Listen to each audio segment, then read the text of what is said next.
إذا السلام عليكم. اليوم لدينا الضرائب LC المتوالية الجزء الثاني. سنتطرق إلى حل المعادلة التفاضلية للضرائب المثالية LC. كما تعودنا فإن صيغة الحل تحفظ، ولدينا ثلاث ثوابت. المهمة ديالنا هي تحديد هذه الثوابت الثلاث. إذا يكتب حل المعادلة التفاضلية على الشكل IC لT يساوي I max كوسينيس 2P على T0 T زائد في. أين هي الثوابت التي من المطلوب منا تحديثها؟ هذه الثوابت هي I max وكذلك T0 وكذلك في. فI max تسمى وسع الذبذبات،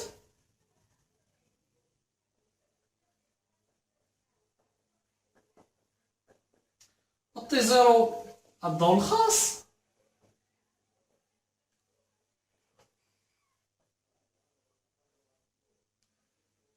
وفي طور الذبذبات في لحظة T تساوي صفر. في طور الذبذبات في اللحظة T تساوي صفر. إذا فإننا بعد أن تعرفنا على الثوابت E max و T0 وفي، سنقوم أولا بتحديد T0. انتبهوا معي.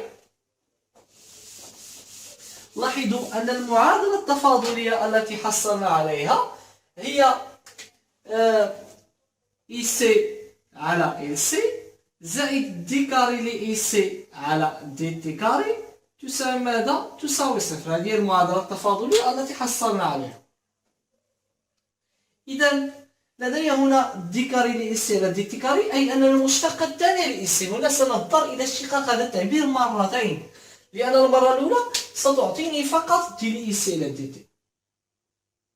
بعد ذلك حين نعيد الاشتقاق سنحصل على تعبير دي كاري ل EC على دي تي كاري. وأريدكم أن تركزوا معي لأن هناك بعض الصيغ الرياضية. إذا بما أن إي ماكس ثابتة فإننا نحتفظ بها. لاحظوا أيها التلاميذ الأعزاء أنني الآن أريد أن أشتق كوسينيس 2P على T0 T بلس في. هنا الرياضيات تتدخل. إذا أردت أن أشتق كوسينيس لا إكس زائد بي بريم، هذه مشتقة مركب دالتين سنتطرق له إن شاء الله في الفيديوهات الخاصة بالرياضيات.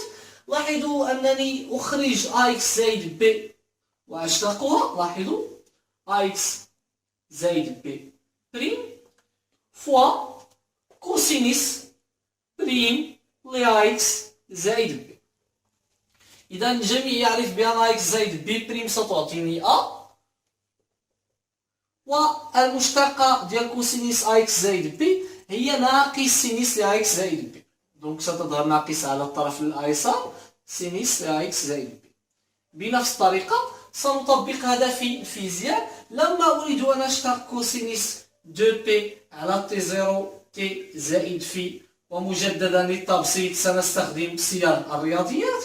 انتبهوا، فغادي نخرج 2P على T0 T زائد في ونديرو ليها بريم فوا كوس بريم ل 2P على T0 T زائد ماذا؟ زائد في. إذا لاحظوا أنه مجددا غادي تعطيني هذه 2P على T0. إذا غتساوي 2P على T0 والمشتقة ديال كوس هي ناقص سين. إذا ناقص سيظهر على الطرف الأيسر. ناقص سين لماذا؟ سينيس 2P على T0 T زائد ماذا؟ زائد في. إذا هنا غادي تبان لي الإشارة ديال ناقص، يعني الاشتقاق ديال هذا عطاني هذا التعبير. دونك غنكوبيه مع الدور ديال ناقص في الطرف الأيسر 2P على T0 سينيس 2P على T0 T زائد في. إذا مجددا سأحتاج إلى اشتقاق هذا التعبير. لاحظوا أيها التلاميذ الأعزاء أن ناقص إي ماكس دو بي لا تي زيرو كل شيء هذا ثابت، فإنني سأحتفظ به وأكتبه هنا كما هو. ناقص إي ماكس دو بي على تي زيرو، والمطلوب مني أن أشتق سينيس دو بي على تي زيرو تي بلس في بنفس الطريقة. دونك هنا سينيس دو بي على تي زيرو تي زائد في. دونك بريم غنخرج هذه كما العادة دو بي على تي زيرو تي زائد في بريم مضروبة سين بريم ديال دو بي على تي زيرو تي زائد في. إذا الاشتقاق ديال هذه غادي تعطيني دو بي على تي زيرو، وأنا واثق أن من تابعنا سابقا يعلم أن المشتقة ديال السين هي الكوس. إذا كوسينيس دو بي على تي زيرو تي زائد في. إذا هاد دو بي على تي زيرو غادي تضرب في هاد دو بي على تي زيرو اللي هنا، يعني إلا درت هنا دو بي على تي زيرو أخرى أوتوماتيكمون أيها التلاميذ الأعزاء ستصبح دو بي على تي زيرو والسيجنال كما يظهر لكم على الشاشة. إذا نستخدم هنا السيجنال. دونك أريدكم أن تقارنوا ما بين التعبير الأول والتعبير الثاني. لاحظوا إي ماكس ها هي، لاحظوا كوسينيس دو بي على تي زيرو تي بلس في، هذا التعبير كله ها هو. إذا ما الذي انضاف من التعبير الأول إلى التعبير الثالث؟ ظهور الزيادة ديال ناقص دو بي على تي زيرو كاري. إذا سأكتبها، لاحظوا ناقص دو بي على تي زيرو كاري، مكان هاد إي ماكس وكوسينيس دو بي على تي زيرو اللي مؤطرين بالأحمر سنكتب ببساطة إي سي دي تي، لأن إي سي دي تي تعوض لي هاد لو تيرم وهاد لو تيرم فستصبح هذه إي سي. أرجو أن يكون واضحا. إذا هذه هي المعادلة التفاضلية التي كنا حصلنا عليها. سنعوض لأن عندي هنايا دي كاري لي إي سي على دي تي كاري يساوي هذا. نعوض دي كاري لي إي سي على دي تي كاري بماذا؟ بناقص دو بي على تي زيرو كاري فوا إي سي في المعادلة التفاضلية. إذا انتبهوا، مكان دي كاري لي سي على دي تي كاري سأكتب هذا، أتولي عندي ناقص دو بي على تي زيرو كاري فوا إي سي زائد هنا هذه هي واحد على إل سي فوا إي سي تساوي ماذا؟ تساوي صفر. انتبهوا، إي سي على إل سي هي نفسها إي سي مضروبة في واحد على إل سي. إذا هناك تعميل بإي سي، لاحظوا أنها تكرر.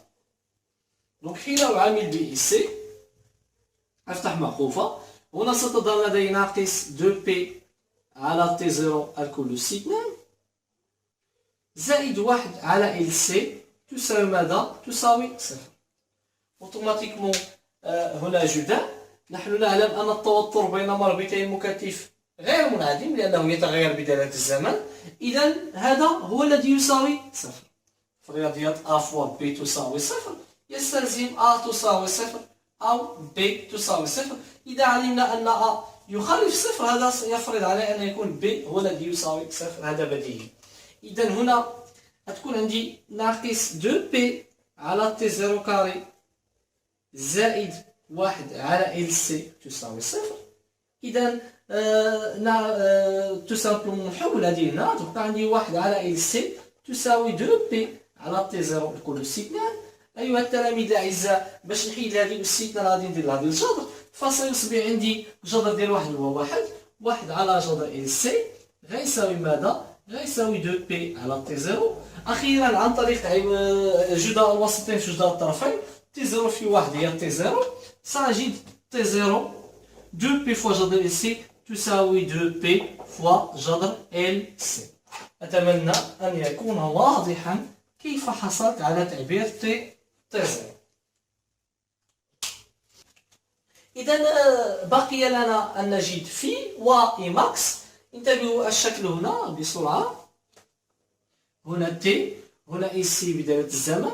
نعلم أن المكثف مشحون بدئيا، إذا سيبدأ من إيماكس، وهنا ناقص إيماكس. سنحصل على دبدبة دورية.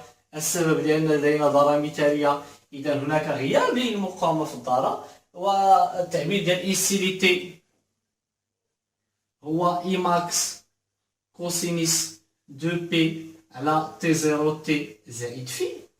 لاحظوا الآن سنبحث عن في أيها التلاميذ الكرام ترتبط بلحظة تي تساوي صفر، بمعنى ترتبط بالشروط البدئية. في ترتبط بالشروط البدئية.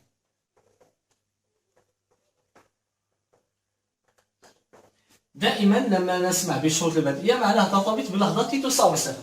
إذا إلا جيت للمعادلة وعطيت لهاد تي القيمة صفر، إلا جيت للحل ديال المعادلة إلا عطيت لها تي القيمة صفر، غتبان لي إي سي في اللحظة تي تساوي صفر غادي تساوي إي ماكس كوسينيس. لاحظوا إلا عطيت لهاد تي القيمة صفر غتبقى عندي هنا هذا غيساوي هذا صفر أيها التلاميذ الأعزاء، وغتبقى عندي كوسينيس في.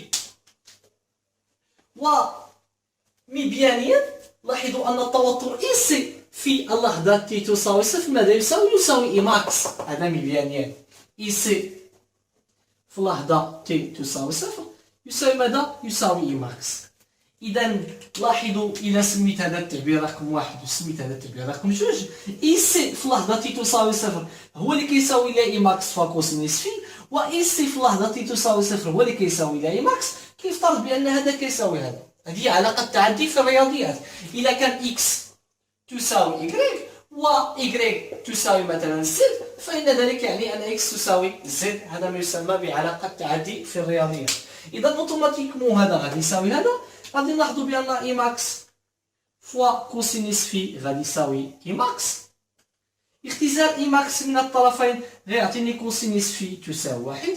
وأنا واثق أيها التلاميذ الكرام والأعزاء أنكم تعلمون أن الزاوية لكوس ديالها كيساوي واحد. ما هي إلا في تساوي تساوي صفر. إذا كنكونوا حددنا في. بقيت لدينا الثابتة الأخيرة اللي هي إي ماكس. فإن إي ماكس تمثل التوتر القصوي، فبالتالي فهي تمثل القوة الكهرومحركة للمولد الذي قام بشحن المكثف. إذا نضع إي ماكس تساوي. إذا حصلنا على الثوابت كلها. نذكر تي زيرو تساوي دو بي جذر إس سي. هذا التعبير لابد من حفظه، أي الثابتة الأولى. وفي تساوي صفر وإي ماكس تساوي أو. نتمنى أن يكون هذا واضحا. نشكركم على انتباهكم. ملتقانا في الجزء الثالث إن شاء الله، والسلام عليكم ورحمة الله تعالى وبركاته.